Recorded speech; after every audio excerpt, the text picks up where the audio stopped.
Espacio Incluyente. Un programa de entrevista, Datos e información respecto a la discapacidad y la inclusión. Conducido por Marlene Castro. Comenzamos.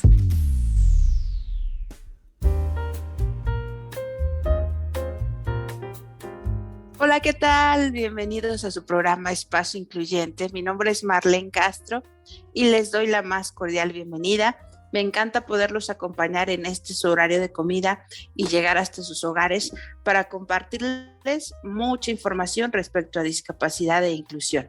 ¿Qué les parece si comenzamos yéndonos a nuestra primera sección, Curiosidades de la Salud Emocional y la Discapacidad, y volvemos enseguida aquí a Espacio Incluyente?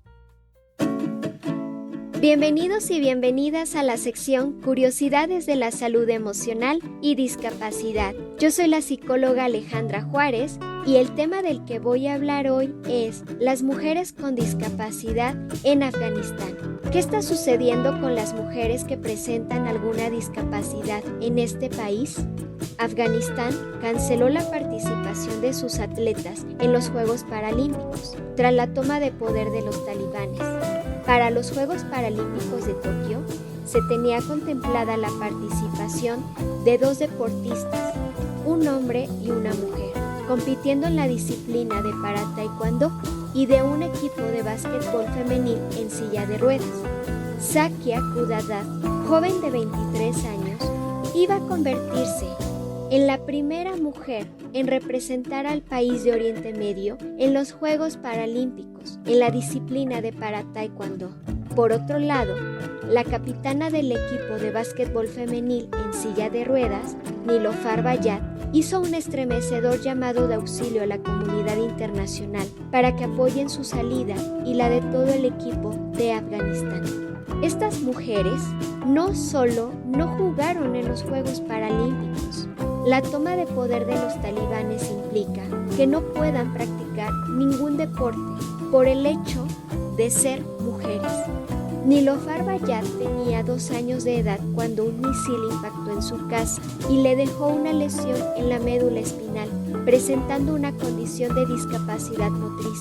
Con el paso de los años, logró trabajar y encontró en el básquetbol adaptado una forma de desenvolverse y hacer valer sus derechos. ¿Qué impacto crees que pueda tener el que los y las paradeportistas de Afganistán no participen en los Juegos Paralímpicos? Es una población que ha luchado porque sus derechos sean escuchados y respetados. Imagínate, tan solo en los Juegos Paralímpicos de Río 2016, Afganistán solo fue representado con un único paratleta, Mohammad Durrani, que compitió en lanzamiento de jabalina adaptado. Es una población que se preparó con recursos limitados y haciendo grandes esfuerzos por derribar las barreras que existen en su país. Y una de las principales creencias que habían logrado derribar es el que las mujeres con discapacidad puedan participar en el mundo del deporte adaptado. ¿Cuántas más mujeres han sido afectadas por vivir en países en situación de guerra y que hacen un uso constante de misiles y otro tipo de armas? Por ejemplo, ¿has escuchado hablar de Malala Yousafzai? Es una mujer de 24 años, activista pakistaní, quien a la edad de 17 años recibió el Premio Nobel de la Paz en el año 2014. Malala es conocida por defender el derecho que tienen las mujeres y niñas de ir a la escuela, pero esto casi le costó la vida. En octubre del 2012, cuando ella tenía 15 años, sufrió un atentado por un integrante de un grupo terrorista vinculado a los talibanes, quien le disparó, impactándole en el cráneo y cuello. Malala tuvo que ser intervenida quirúrgicamente.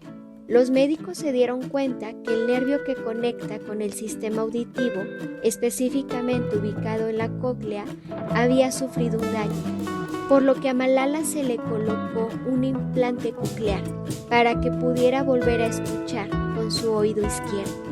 El nervio facial también se vio afectado y poco a poco ha ido recuperando la movilidad en su cara y ahora ya puede sonreír y oír completamente. Malala es un ejemplo de lucha para muchas mujeres y niñas, y también lo es para las personas que han sido candidatas a un implante coclear.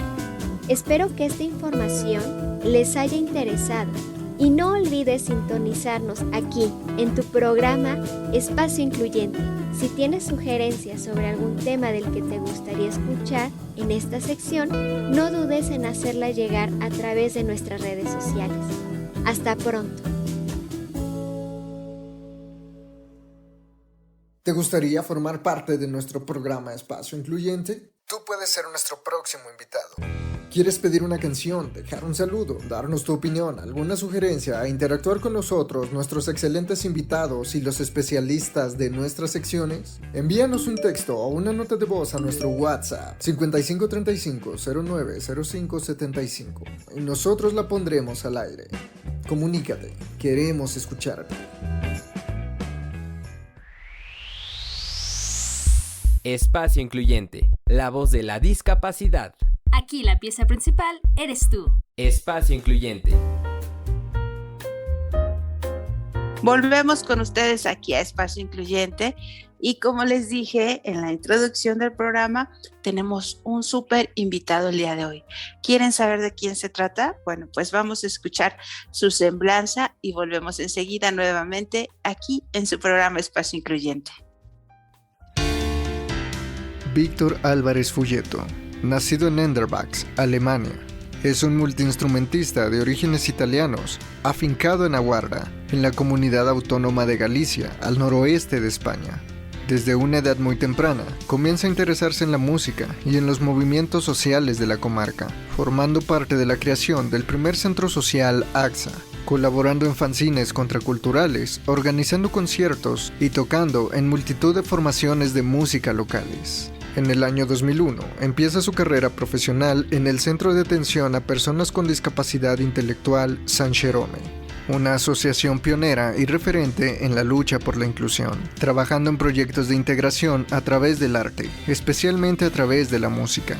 En el año 2003 nace el proyecto Sherrock, Música y Diversidad, con un aula de musicoterapia y la formación de varias bandas que comienzan a dar actuaciones en directo. El proyecto alcanza una proyección importante, cosechando un éxito mediático, relevante y protagoniza varios documentales después de girar por toda la geografía de la península ibérica. Al mismo tiempo, compagina paralelamente su actividad con proyectos musicales y eventualmente como músico de sesión en Baixo Minho Studios. Actualmente trabaja en la grabación de un álbum benéfico, cuya recaudación será íntegramente destinada a Fougere Sanche, el ambicioso e innovador proyecto de solución residencial en San Jerome. Por todo esto y mucho más, damos la bienvenida a Víctor Álvarez, solo aquí, en Espacio Incluyente.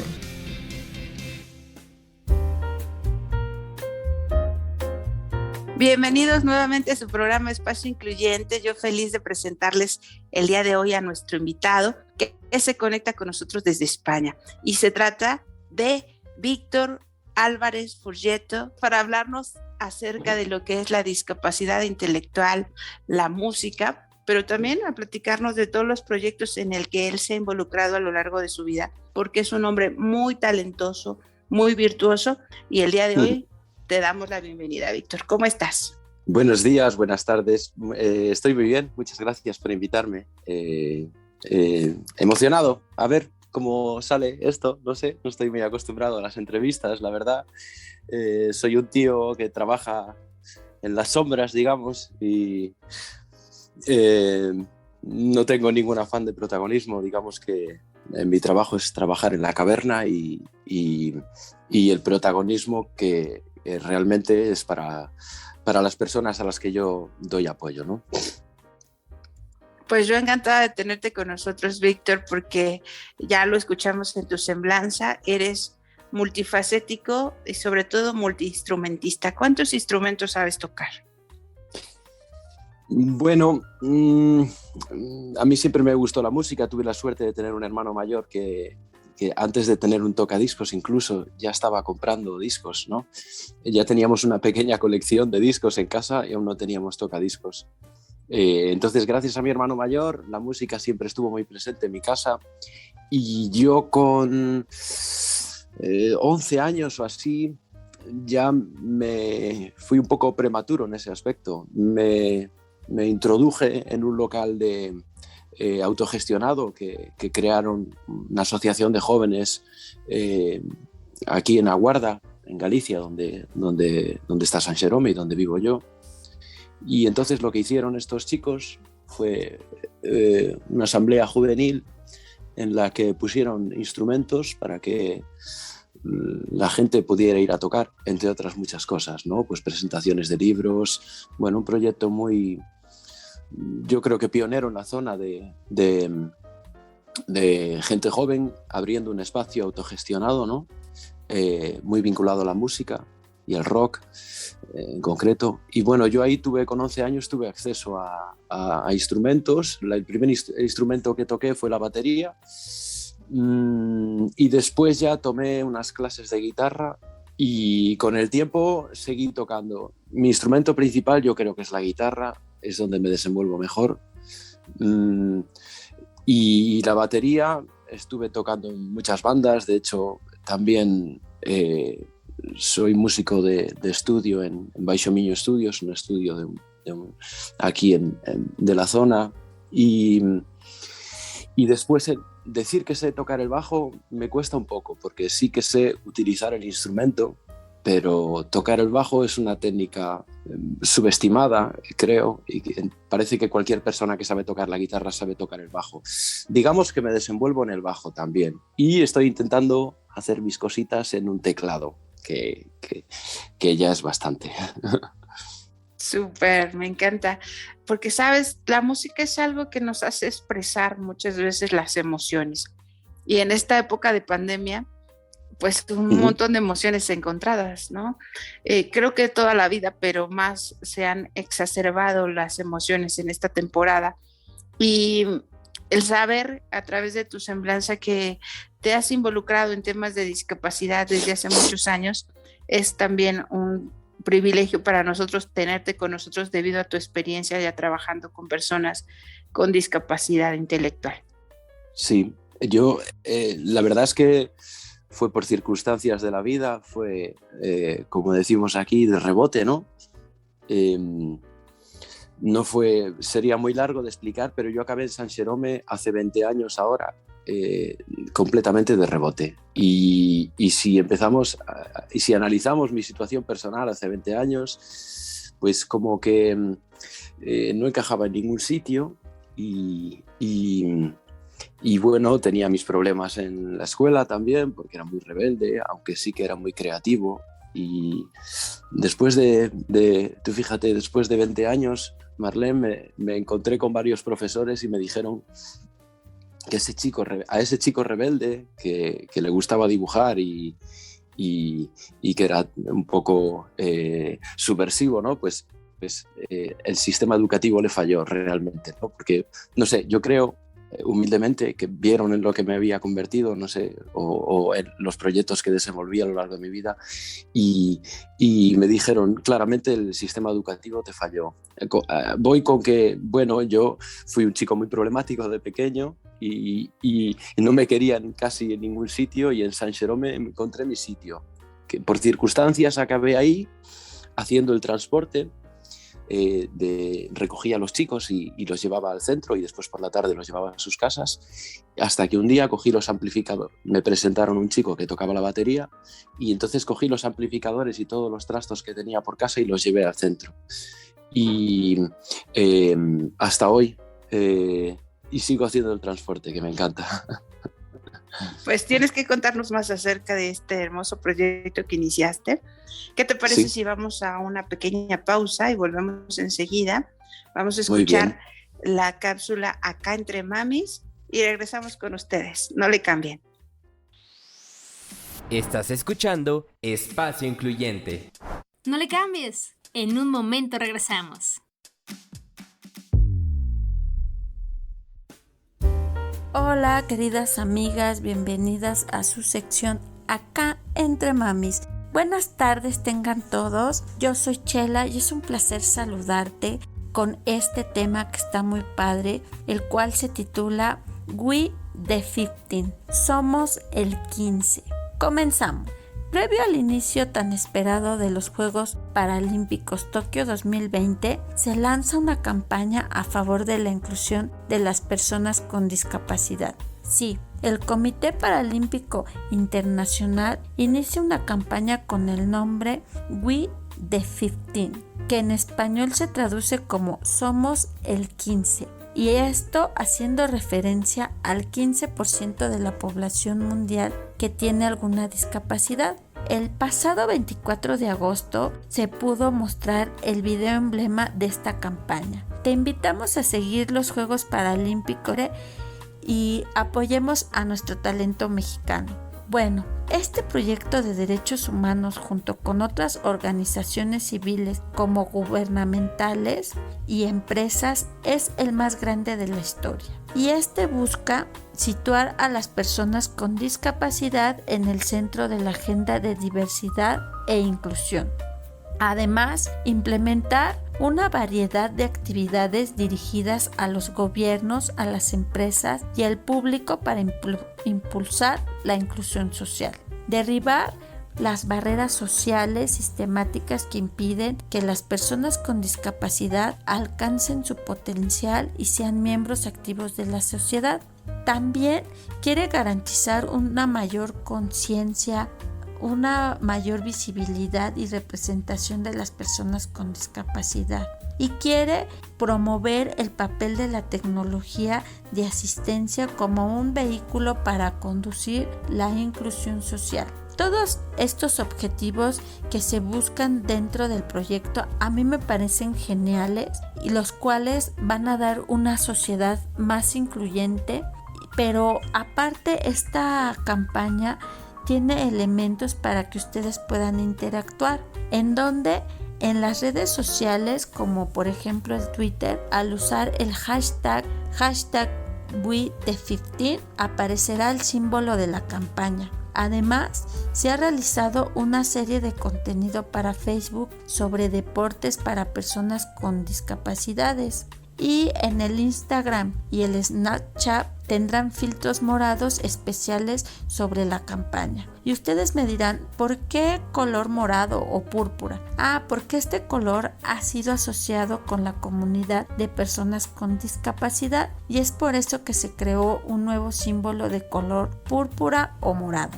Y como ustedes lo han de haber visto, en el lanzamiento de la campaña Somos el 15, se iluminaron alrededor de 125 lugares emblemáticos de varios países para generar el interés sobre el movimiento. Y aquí en México también se encendió en púrpura el Palacio de Bellas Artes, el Monumento a la Revolución, el Ángel de la Independencia, entre muchos otros más.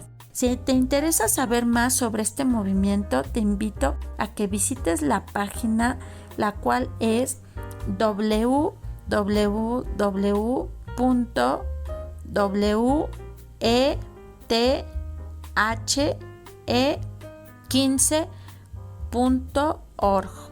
Ahí encontrarás GIFs, imágenes, infografías, aunque todas están todavía en inglés. Esperamos que pronto las tengan en todos los idiomas y lenguas y así que su página contenga las adaptaciones adecuadas para que todos disfrutemos de las actividades que realicen dentro de este movimiento. Sin embargo, este movimiento es un parteaguas porque nunca se había dado un movimiento así.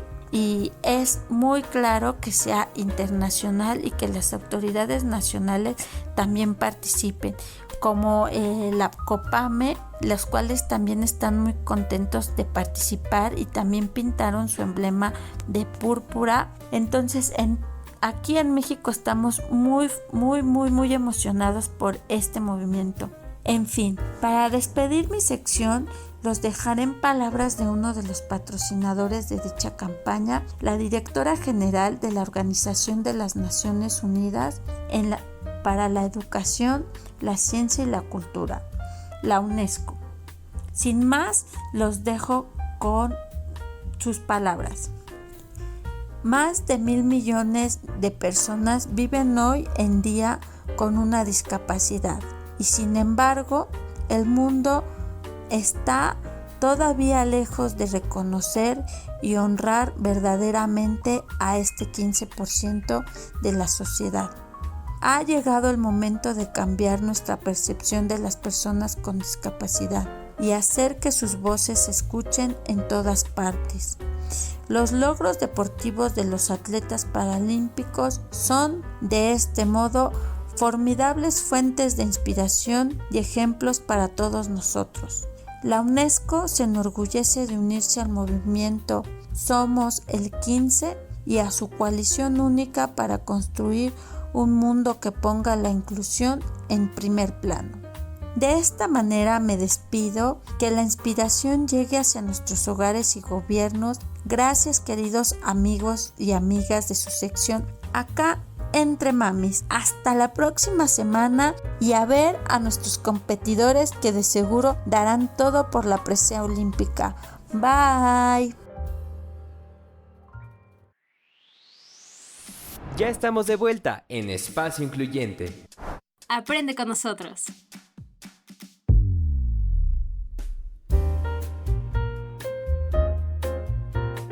Y ya estamos de vuelta con ustedes en su programa Espacio Incluyente, hablando de temas de discapacidad intelectual y música con nuestro invitado Víctor Álvarez Folleto. Él, bueno, pues no solamente tiene orígenes alemanes, sino también italianos, ya nos contarás ahorita, Víctor, pero también me encantará que nos sigas platicando acerca de este maravilloso proyecto de San Jerome, que tú ingresas a trabajar, nos decías en el bloque anterior, transportando a los chicos en el 2001, pero no es hasta el 2003 donde comienzas con este proyecto musical. Bueno, sí, en 2001, cuando por circunstancias de la vida acabé en San Jerome, pues empezando a hacer el transporte, como os decía, llevé los amplificadores y los trastos, los llevé, y entonces ahí hubo un proceso de varios años de, pues, no sé, dándole forma. No sabíamos muy bien qué queríamos hacer o no recuerdo muy bien. Lo que hicimos fue ensayar, y en el 2003 lo que hubo fue un festival y entonces preparamos así como... ya lo recuerdo, espera, es que es muy bueno. Un festival de villancicos súper, que me disculpen, pero súper lastimoso, súper...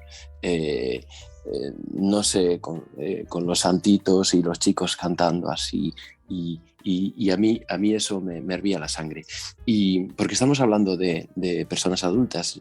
Yo trabajo con personas adultas, no trabajo con niños. Entonces, ¿de qué edades más o menos? Desde a partir de los 17 hasta los 200 o 199, me gusta decir. Trabajo en el servicio de adultos, ¿vale? Donde atienden a personas con discapacidad intelectual a partir de 16, 17 años. A veces se puede estirar en educación hasta los 20, 21, pero de 20 años en adelante, ¿no? Y hasta, pues tenemos personas que tienen 70 y pico años. Quiero decir, yo trabajo con adultos y nos encontramos este festival navideño que parecía que más un certamen de villancicos para niños que realmente una expresión artística en una época navideña, ¿no? Pues bueno, lo que hicimos fue preparar un blues con temática navideña. Yo creo que ese fue el germen, ¿no? de She-Rock. Preparamos el blues, hicimos ese concierto, no nos volvieron a llamar nunca más para el certamen de villancicos y después, pero fue la chispa. Entonces, a partir de ahí, digamos que, bueno, todos estos años es un proceso, son muchos años trabajando, ¿no? Entonces vas encontrando tu lugar, pero básicamente por mi experiencia fuera del centro con mis grupos y con la música y tocar con gente y así, yo lo que expuse siempre desde el principio es vamos a hacer lo que hacen todas las bandas de rock, que es ensayar, grabar discos y salir a tocar, sobre todo. Y vamos a aprovechar esta circunstancia bueno, de exponerte, ¿no? Pues bien sea con los discos o con las letras o en los conciertos, no sé si para denunciar carencias en la vida de las personas con discapacidad o reivindicar bueno, la música es muy potente y llega muy lejos, ¿no? Y tú cuando ves a Generoso encima de un escenario tocando, Generoso es la batería. Eso remueve conciencias, sensibiliza, y además estamos practicando inclusión real, ¿no? O sea, ver personas con discapacidad o sin discapacidad encima de un escenario tocando y haciendo lo que hacen los músicos, aficionados, claro, porque no nos dedicamos a esto profesionalmente, quiero decir, a un nivel, no tenemos contrato discográfico ni nada de eso, ¿no? O sea, esto atiende a los proyectos de vida que tenían estos chicos del principio, ¿no? Que Generoso, por ejemplo, el batería, su proyecto de vida pasaba por tocar en una banda, y nosotros teníamos que facilitarle todo lo necesario para que pudiera llevarlo a cabo, ¿no? Entonces, desde prepararle las canciones, adaptarle la batería, conseguir los conciertos, llevarlo a un estudio y volverse loco para ver cómo puede grabar, porque tiene problemas de audición, porque tiene problemas de equilibrio, de vista. Entonces, todo eso forma parte de los profesionales, facilitárselo para que se desenvuelva.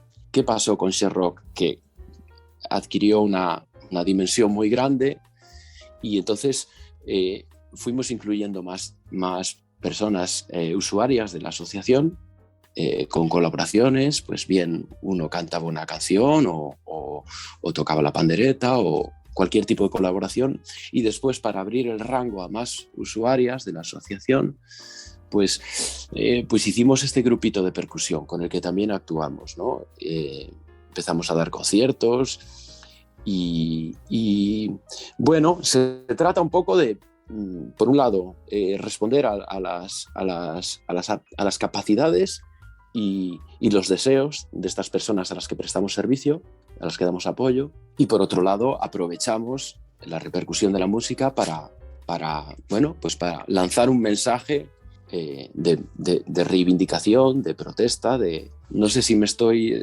liando, es que yo empiezo y no paro, pero... No, sí, perfecto, me Víctor, cortáis, la verdad es que sí.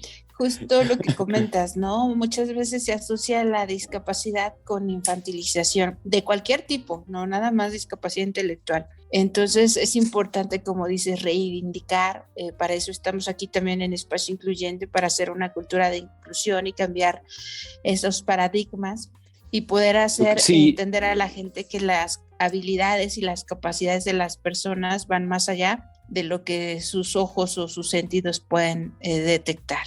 Efectivamente, vamos a ver, yo creo que hay que hablar de capacidades, no de discapacidades, porque todos somos diferentes y cualquier persona tiene derecho a llevar una vida plena, sean cuales sean sus condiciones físicas, cognitivas o psíquicas, o no lo sé. Y sobre todo escapar del proteccionismo, de la lástima, de la compasión, ¿no? Porque yo creo que eso no lleva a ningún lado bueno. De hecho, en nuestras letras lo decimos, ¿no? No quiero una plaza para aparcar, no quiero una rampa para subir esta acera, ¿no? Lo que quiero es un sitio donde tú estás. O sea, somos personas de pleno derecho y simplemente por existir. Y entonces esto claramente no se cumple. Si miras a tu alrededor, en el mundo en el que vivimos, por desgracia no se cumple. De hecho, siempre hablamos nosotros de la paradoja Sanche, ¿no? La paradoja Sancherome es que Sancherome existe con el fin único, con el fin último, aunque sea un inalcanzable, ¿no? Pero Sancherome no debería existir. Quiero decir, toda persona debería tener los apoyos necesarios para desenvolverse personalmente. Y si existen asociaciones como la nuestra, que la fundaron familias de personas con discapacidad, es porque hay carencias, porque la gente que necesita recursos, digamos especiales, no sé si especiales es la palabra, pero diferentes, que no pertenece a la mayoría, pues no se cumplen. La legislación no está en pictogramas, ni está en braille o si está, no está fácil de conseguir, ¿no? No vivimos en una sociedad adaptada para todos. Eso es claro y eso es evidente. Y bueno, pues nosotros tenemos que reivindicarlo. Así es.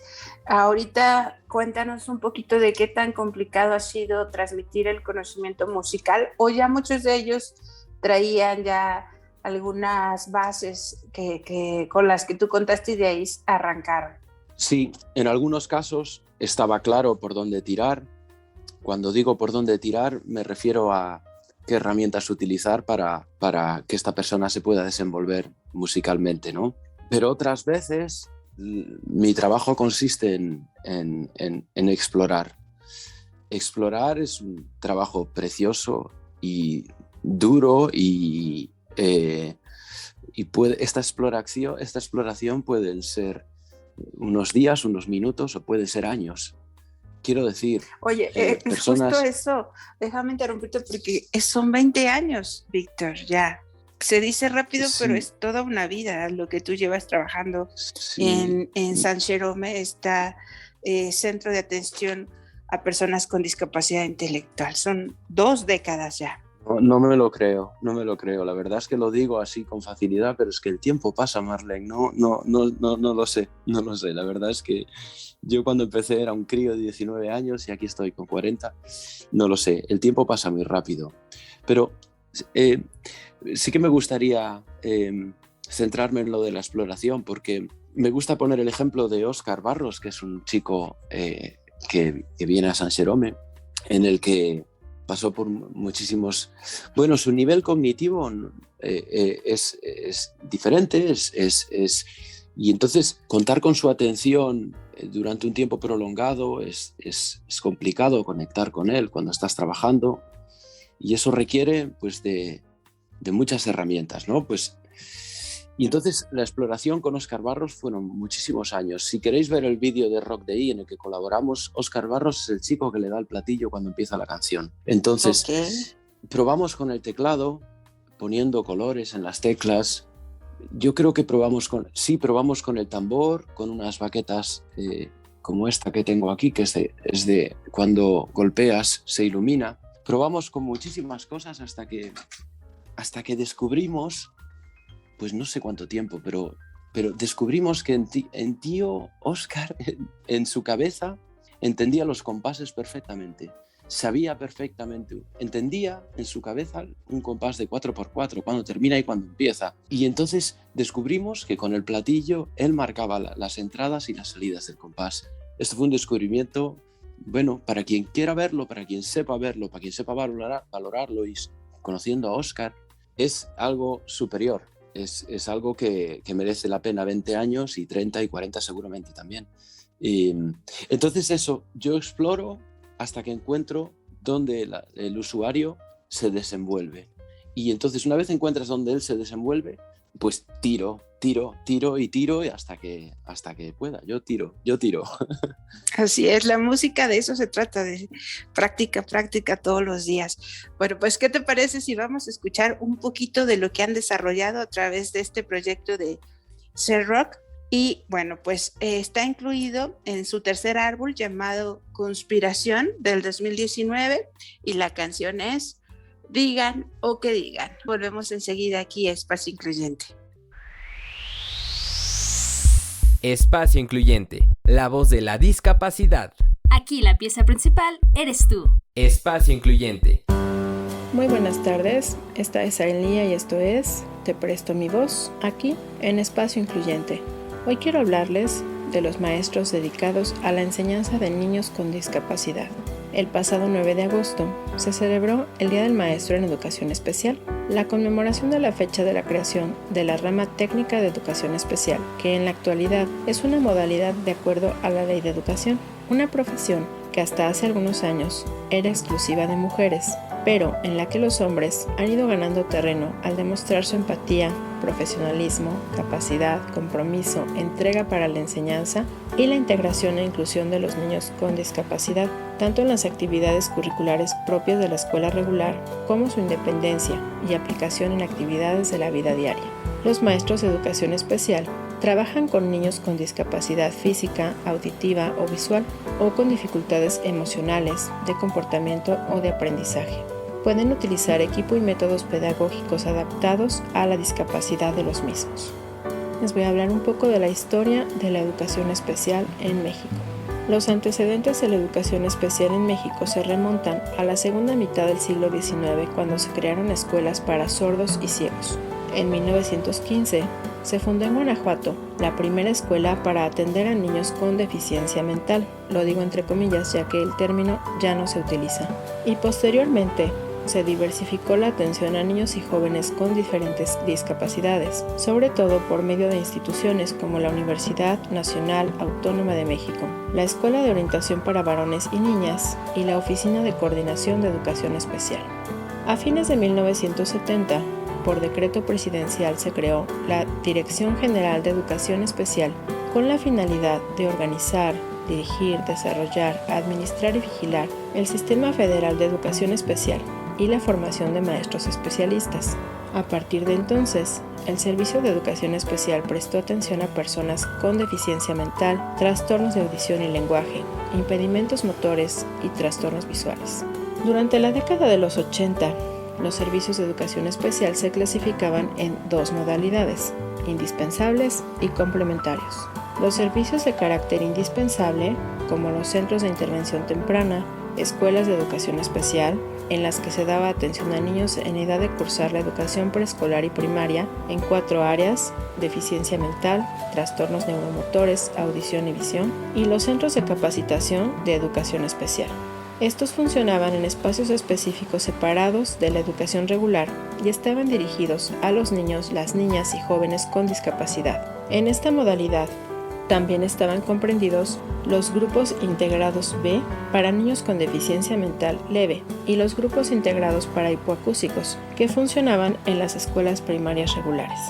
Los servicios complementarios, como los centros psicopedagógicos y los grupos integrados A, prestaban apoyo a alumnas y alumnos inscritos en la educación básica general con dificultades de aprendizaje o en el aprovechamiento escolar, lenguaje y conducta.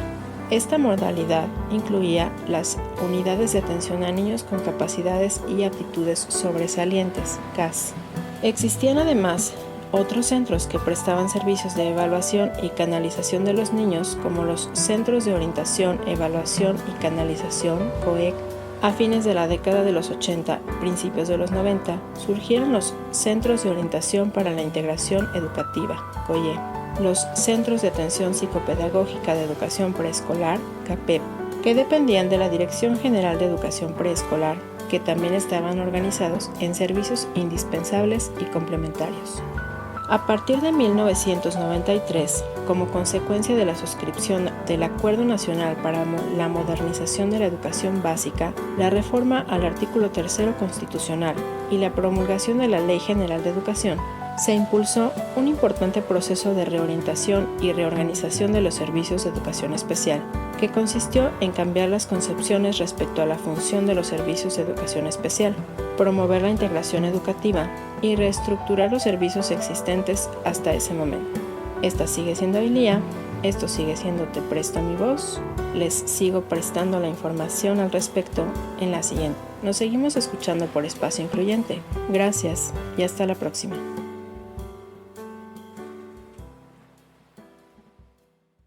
¿Te gustaría formar parte de nuestro programa Espacio Incluyente? Tú puedes ser nuestro próximo invitado. ¿Quieres pedir una canción, dejar un saludo, darnos tu opinión, alguna sugerencia e interactuar con nosotros, nuestros excelentes invitados y los especialistas de nuestras secciones? Envíanos un texto o una nota de voz a nuestro WhatsApp 5535-090575 y nosotros la pondremos al aire.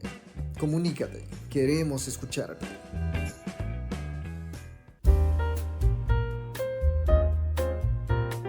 Estamos de vuelta con ustedes aquí en Espacio Incluyente. Acabamos de escuchar nuestra sección Te Presto Mi Voz con nuestra fonoaudióloga Ailía. Y bueno, volvemos con ustedes aquí en la entrevista con Víctor Álvarez, que desde Galicia, España, se está conectando con nosotros para hablarnos un poquito de lo que es la el Centro de Atención a Personas con Discapacidad Intelectual de San Jerome, pero a su vez también el proyecto de Share Rock, que es un proyecto musical en donde personas con discapacidad intelectual son las protagonistas de la música del rock. Lo acaban de escuchar también en el bloque anterior. Y bueno, pues yo disfrutando mucho de todo lo que Víctor tiene que contarnos y de lo que falta, porque hay muchos proyectos en los que te has involucrado, Víctor. Actualmente, ¿en qué estás trabajando? Ya hablábamos el otro día, Marlene, que la línea que en esta profesión, la línea que separa lo personal de lo profesional, yo no sé si existe, porque al final todo se mezcla y para mí la música siempre fue un puntal, un pilar en mi vida. Entonces, bien sea en San Jerome o fuera de San Jerome, siempre estoy haciendo cosas. O estoy grabando cosas en mi casa, o estoy en el estudio colaborando con alguien, o estoy tocando con algún colega. Pues ahora mismo con la pandemia, bueno, evidentemente los conciertos muy pocos, pero yo soy una persona muy inquieta, muy aquí decimos pues un culo inquieto, ¿no? Soy un culo inquieto y siempre estoy haciendo cosas. Lo último que acabo de hacer pues fue grabar un disco de unas canciones que tenía ahí apartadas y me acabo de meter en el estudio para grabarlas. Y nada, esperando que relaje un poquito el tema sanitario para realmente empezar a tocar en directo, que yo creo que es lo fundamental de ese rock.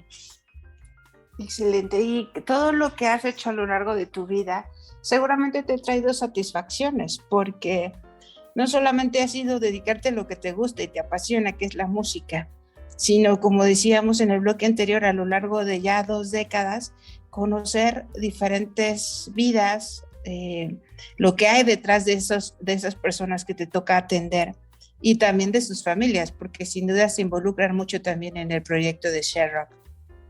Por eso os decía al principio que el transporte lo adoro y lo sigo manteniendo a día de hoy, hacer el transporte, porque estableces un contacto diario con las familias.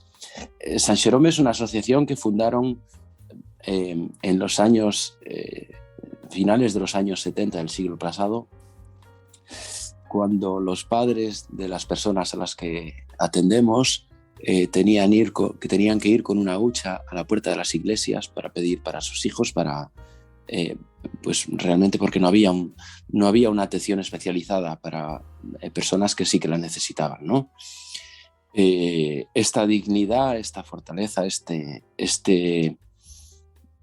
esto lo doy todo por mis hijos, por mi familiar. Es una inspiración ardiente para mí. Quiero decir, las familias en San Jerome es una asociación de padres, ¿no? Lo son todo y nosotros nos debemos a ellos completamente. Y claro, y lo del transporte, pues eso, conocer a los padres de los chicos, con lo que, bueno, después de 20 años, pues claro que conozco a los padres, ¿no? Pero desde el principio siempre tuve contacto con las familias, gracias al transporte. Y bueno, te diré que los padres de Generoso, ver a su hijo subido a un escenario, cuando lo que hacía anteriormente era que pues no sé, en una especie de auditorio lo subían a un escenario y le ponían música de fondo, así con un tamboril, y él tocaba. Bueno, realmente muy, muy, muy, bueno, para mí muy penoso, muy deficiente. Y entonces ver a Generoso en un festival subido al escenario, la gente aplaudiendo, porque realmente lo hace bien, no porque vaya en silla de ruedas, porque realmente lo hace bien. Pues eso claro, eso es la gasolina para seguir. Oye, y tienes ahorita un proyecto en el que estás trabajando también y que los recursos van a ser totalmente para ayudar también a la parte de la infraestructura, según entendí. Cuéntanos acerca de ese proyecto. Esto es una primicia absoluta, Marlene, porque no lo saben, yo creo que no lo saben ni mis padres. ¡Ah! ¡Qué emoción! Y mi pareja tampoco. Vamos a ver. Necesito, para explicarte la finalidad de esto que estoy grabando, necesito explicarte un poquito un proyecto en el que lleva trabajando Sant Jerome el último año y que es una demanda de las familias desde siempre, ¿no? Que es una solución residencial para sus familiares, para sus hijos, ¿no? Y entonces recientemente donaron a la asociación un edificio en ruinas, que es un colegio precioso, antiguo, un colegio de curas donde iban las niñas pequeñitas aquí en La Guardia, en Galicia. Un edificio precioso en ruinas que hay en el centro urbano de La Guardia. Fue donado al centro Sant Jerome. Entonces, Sant Jerome se puso a trabajar en una solución residencial. ¿Por qué digo solución residencial y no digo residencia? Porque Sant Jerome quiere escapar de las residencias como las conocemos hoy en día como tal, ¿no? Porque si ves un poco cómo son, bajo mi punto de vista, tienen muchas carencias atendiendo a los servicios que dan y al final son empresas privadas que lo que quieren es abrir un negocio y eso es completamente respetable, pero el servicio que se presta para mí es muy deficiente. Entonces, solución residencial, lo que está haciendo Sant Jerome, y no sé explicarlo muy bien porque no llevo yo el proyecto, evidentemente no es mi competencia, pero es llevar el cooperativismo a las viviendas. Entonces lo que quiere hacer Sant Jerome en este edificio son 30 viviendas gestionadas absolutamente por personas con discapacidad y donde todas las decisiones las van a tomar ellos, pero van a contar con un equipo profesional detrás que va prestándoles apoyo para el día a día y para prestar los servicios que necesita una comunidad como esta, ¿no? Que sería pues desde ocio hasta lavandería o enfermería o deporte o lo que sea, ¿no? Entonces, yo pensando cómo podía colaborar con esto, porque si entráis en la página web de Sant Jerome, que es www.santjerome.com, Sant Jerome con X, Jerome, podéis ver el proyecto y que ya están recaudando fondos a través de donaciones. Mi manera de colaborar pues era grabar un disco, editarlo, publicarlo y destinar el 100% de la recaudación, que no va a ser mucha porque los discos no se venden, yo lo sé, pero bueno, va a ser bonito. Pero si los subes a plataformas virtuales, acá también estaremos consumiendo en México esa producción. Por supuesto. Pues nada, lo que voy a hacer es destinar el 100%. Yo les entrego las copias que haga, 1.000, 2.000 discos o no sé cuántas copias voy a hacer, pero la venta es exclusivamente para el proyecto de solución residencial de Sant Jerome, que se llama Fogares Sanche. Suena genial, de verdad te felicitamos no solamente por este proyecto, sino por toda tu trayectoria, como dije ya, de más de 20 años trabajando a favor de la inclusión. Y te agradezco mucho que hayas estado con nosotros este día como invitado, platicándonos de todo lo que hay para las personas con discapacidad intelectual en Sant Jerome.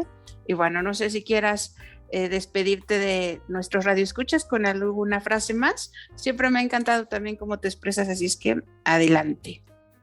Muchas gracias, Marlene. Bueno, lo que siempre digo es que la música es un instrumento, una herramienta muy poderosa para llegar a la gente, para sensibilizar, como lo estamos viendo en Sherrock, como herramienta de inclusión. Falta muchísimo por caminar, muchísimo. Y al final, como decía, la música es tan poderosa desde mi experiencia. O sea, a mí la música me cambió la vida. El primer disco de Jimi Hendrix que tuve, puedo decir con la boca llena que me cambió la vida completamente. Entonces, música como herramienta poderosa para remover conciencias, para sensibilizar, para cambiar el mundo, sí, lo digo sin miedo a equivocarme, porque realmente, como decía, hay mucho que caminar todavía. Por desgracia, vivimos en un mundo que no es justo. Es triste, pero es cierto, y me parece una manera muy digna de vivir, intentando aportar tu pequeño granito de arena, sin egos, sin afán de protagonismo, ni yo tocando música soy feliz, yo me levanto para trabajar, soy feliz. Entonces yo lo que busco es la felicidad, no quiero nada más que ser feliz, y si puedo aportar a que el mundo sea un poquito mejor, pues eso ya es una razón para seguir adelante. Entonces, muchas gracias por invitarme y por dar altavoz a Sherrock, al proyecto, a San Jerome, y aquí estamos para futuras colaboraciones o lo que surja, ¿vale? Muchas gracias, Marlene. Gracias a ti, Víctor, y también agradecemos a todo el equipo de producción, Cecilia González Landín, Uriel Jiménez, por supuesto, y también a nuestro querido postproductor Alejandro Fierros. Esto fue Espacio Incluyente y los vamos a dejar con la cerecita del pastel. Nos falta una sección más y es Páginas que Trascienden, el día de hoy con el tema muy ad hoc. Se trata de la película Mentes Brillantes, así que los dejamos en esta sección y nos escuchamos la próxima semana. Bonita tarde. Feliz tarde, mi nombre es Alma Salas y les doy la más cordial bienvenida a Páginas que Trascienden, una sección donde rompemos estereotipos y difundimos el talento. Antes de comenzar, quiero preguntarles si han tenido la oportunidad de escuchar o ver la película Una mente brillante, la cual se basó en la vida de John Forbes Nash, uno de los matemáticos más importantes del siglo XX, quien se destacó por su creatividad y su capacidad para resolver problemas que nadie se atrevía. Pero no todo fue fácil, él tuvo que lidiar con una discapacidad intelectual de la cual hablaremos más adelante. John Nash nació en Estados Unidos, específicamente en Virginia Occidental, en 1928 y falleció en 2015 en Nueva Jersey a causa de un accidente automovilístico. Desde muy pequeño mostró interés por las matemáticas y la química. Gracias a sus conocimientos, participó en el concurso George Westinghouse, donde se ganó una beca. Estudió ingeniería química en la actual Universidad de Carnegie Mellon. Su profesor descubrió lo talentoso que era y lo convenció para que aceptara una beca en la Universidad de Princeton, donde realizó su doctorado en matemáticas. Su carta de recomendación únicamente contenía una frase que lo marcaría para siempre: este hombre es un genio. A partir de los 30 años fue diagnosticado con esquizofrenia paranoica, una enfermedad mental que se caracteriza por la presencia de alucinaciones auditivas, perturbación de la percepción, sensación de intranquilidad y desconfianza hacia los demás. Es decir, la imaginación del paciente le hace creer que existen estímulos externos los cuales representan un peligro. Esta discapacidad lo acompañaría durante toda la vida. Incluso Nash creía que había una conspiración mundial y se esforzaba por tratar de encontrar las claves secretas para lograr detenerla. Escribía ecuaciones interminables e imposibles de resolver por todas partes. Solo tenía breves periodos de lucidez. Afortunadamente, su familia y sus amigos lo apoyaban para que tuviera un vínculo más fuerte con la realidad. Recibió varios premios, entre ellos el Nobel de Economía en 1994 por sus aportaciones a los procesos de negociación y a la teoría de juegos.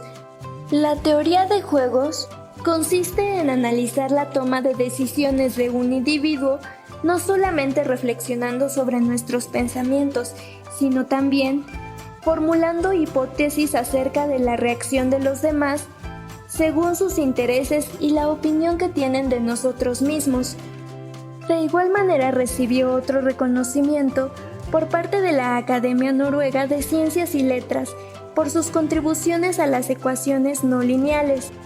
Sus teorías influyen en campos como biología evolutiva, relaciones laborales y negociaciones entre países. Su principal teoría es la del equilibrio, donde manifiesta que la competencia entre dos oponentes no se rige por la lógica. Dos oponentes pueden alcanzar sus objetivos individuales a través de la cooperación o no ganar nada por negarse a cooperar. La película Una mente brillante ganó 4 premios Oscar en 2002, entre ellos el de Mejor Película. Gracias a ella se despertó el interés a nivel mundial en relación a la esquizofrenia. A continuación te presentamos algunas de las mejores frases de este increíble matemático. 1. Las clases opacan la mente, le quitan el potencial creativo al estudiante. 2. Siempre he creído en los números, en las ecuaciones y la lógica que llevan a la razón. Pero después de una vida de búsqueda me digo, ¿qué es la lógica? ¿Quién decide la razón? 3. He buscado a través de lo físico, lo metafísico, lo delirante, y he hecho el descubrimiento más importante de mi carrera, el más importante de mi vida. Solo en las misteriosas ecuaciones del amor se puede encontrar alguna lógica. Te pido que me concedas unos minutos de tu tiempo para meditar acerca de estas preguntas. ¿Cuál es el impacto de las matemáticas en la vida del ser humano? ¿Cómo ejercitas tu capacidad de razonamiento? ¿De qué manera estimulas tu creatividad? ¿Conoces algún programa o institución que apoya a las personas con discapacidad intelectual? Recuerda que la discapacidad no es un impedimento, sino una puerta que nos conduce hacia un horizonte diferente, pero no por ello menos prometedor. Te esperamos en la próxima emisión de Páginas que Trascienden.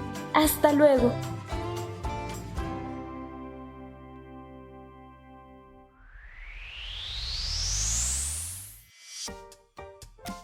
Esto fue Espacio Incluyente, con Marlene Castro.